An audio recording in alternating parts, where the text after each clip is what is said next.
Um, his, let's say his self-portrait. I say that it's his self-portrait because his, every picture, every photograph he conceived. And, I was surprised at the beginning. I had questioned whether he quite full about himself, but when I look carefully and I realize it's not about that. It's not like a kind of Facebook, uh, um, people that who love to post, themselves, on Facebook. But he himself, uh, he put a thought, behind each picture. So, um, for me, he, beside that, he has a concept, and also during his uh, working on this project, the prints that after he photographed, and all the prints he put together, he stacked up at his in his temple, and his temple is so humid. It happened that the humid make it have mold, and make a print stuck together. And his novice, his assistant, asked him whether he should throw away because it looked like a rotten print. And he said no. This is good for him to teach about the Dharma. And for me, this is amazing because when you look at the damaged prints, and his face is almost unrecognizable, And normally people, when they look at this damaged photograph, they normally try to throw away because it's not a good omen. So there's something that I think he can use as a good example to teach Dhamma to people, not to be detached to yourself, to your body.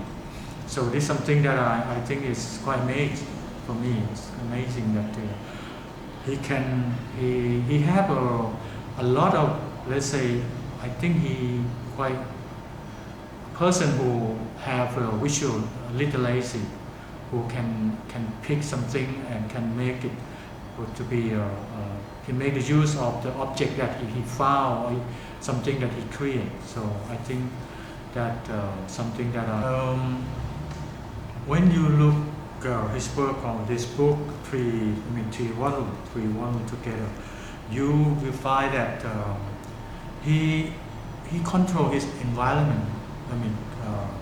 Carefully controlling his environment in his own habitat. So like you won't see that he mostly he alone, and like he want to tell people that if you want to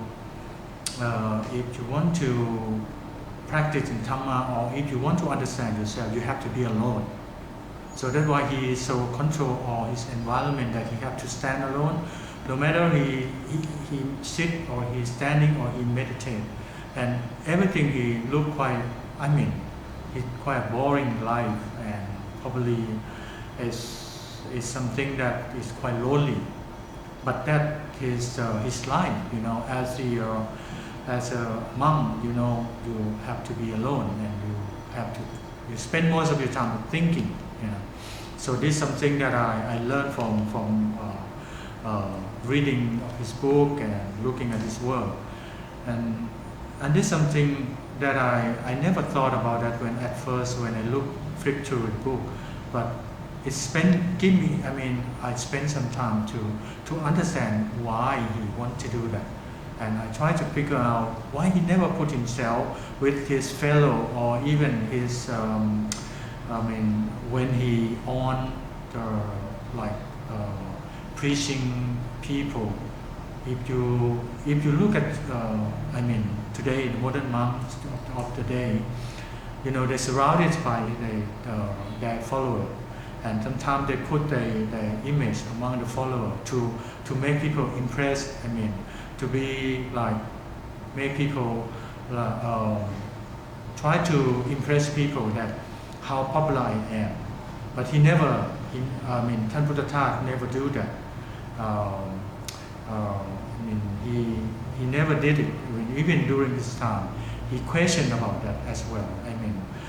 Even this series, the story that when he started the project, he never allowed. Let's say he never, have an idea that when people visit him and give away his portrait or sign his autograph on the portrait for other people. But because he believed that it's not what he's teaching. His teaching is teach people not to be detaching. So you have to be, you have to let go. You never, attached to to your life, to object, to anything. So it's about detachment, thing like that. So he himself have to practice, have to show people like that. But when you come to this book, if you don't really understand, well, you might have that question whether he full of himself or not.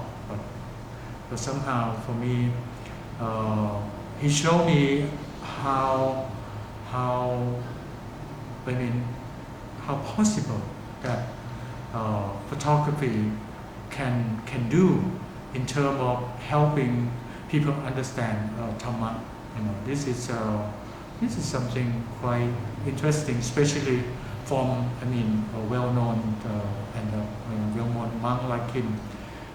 He's not an artist, and he never claimed he's an artist, but the way he works is quite impressive, and I think he inspired.